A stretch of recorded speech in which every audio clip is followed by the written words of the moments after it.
In previous videos, we talked about and demoed the decentralized deep object pattern and how to store and use different types of encodings in the Ethereum virtual machine, or the EVM, using an Ethereum Data Service or EDS based smart contract. Today you will see how to use all these tools to produce human and machine-readable YAML output from EVM data inside the EVM. To remind you, a decentralized EVM object lives over multiple smart contracts and sets and records of sets. It is a composite object that can be inserted, updated, and deleted atomically, and all the user or developer needs to know is the entry point, what contract, set, and record acts like a root for this deep object.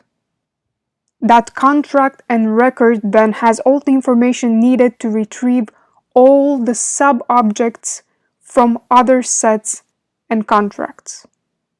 Knowing the entry point, the entire decentralized object can be returned and viewed. But when we use the chain directly, what we get is bytecode that is not human readable. And we rely on off-chain applications to decode this data for us. We trust them to not be malicious. What we have done to solve this issue is a pure function to encode this decentralized object as YAML text. For example, for set with ID 7 and item index 2, we get this bytecode, which is not human readable. What we have done to solve this issue is a pure function to encode this decentralized object as YAML text, and the encoding is done by the EVM. Each record field value from this record is encoded appropriately based on its type, whether it is a number or string or byte or another complex type. These are encoded in ASCII encoding or base 256. And this is how this ASCII encoded YAML text looks like now. All you need to do in the browser is parse this ASCII code into a string. And this is what we are seeing right here. This is the getDeepObject function, which retrieves this bytecode, and then our getDeepObject YAML function, which retrieves this ASCII encoded data from the chain. Further, the YAML in ASCII encoding is transformed to string with the ASCII toString function defined here, which just uses the string from charcode function from the browser. So finally, we get to see the YAML text in this text area here. Let's see another record.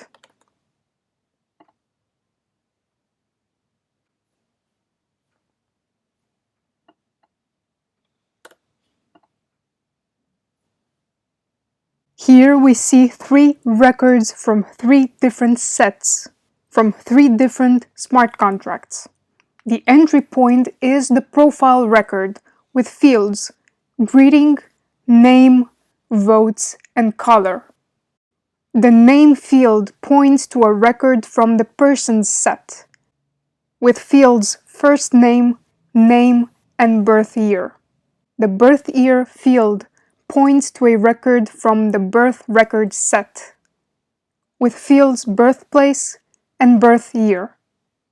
This type of protected and trustless display of data can be used for any information that is stored on-chain.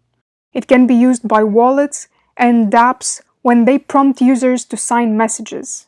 And it can be verified and built by the browser itself or a browser extension directly from the chain without trusting the decentralized application that initializes the signature. Instead of signing an unreadable message, you can be signing a human-readable YAML text that is verifiable by the browser or any browser extension or even by yourself. With EDS, our database of encodings, the centralized deep object pattern, and our YAML algorithm for the EVM, we achieve maximum readability of on-chain data by the end user with secure intermediary steps. And remember, the object is decentralized. Parts are coming from different contracts, different projects even, and the Ethereum Data Service makes sure that those parts are packed, are stored on the minimum number of bytes.